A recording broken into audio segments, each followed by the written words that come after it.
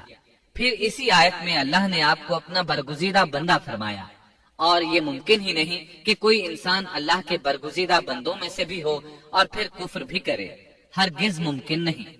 انبیاء ایسی باتوں سے پاک رہتے ہیں۔ عزیز مصر کی بیوی نے اصرار کیا، آپ کو مجبور کیا اور لگی چمٹنے تو یوسف علیہ السلام وہاں سے بھاگے۔ عزیز کی بیوی آپ کے پیچھے بھاگی۔ اللہ تعالیٰ نے آیت 25 میں اس واقعے کو یوں بیان فرمایا ہے، اور دونوں دروازے کی طرف دوڑے اور اس عورت نے یوسف کا کرتا پیچھے کی طرف سے کھینچ کر پھاڑ ڈالا اور دروازے کے پاس ہی عورت کا شوہر دونوں کو مل گیا، تو کہنے لگی،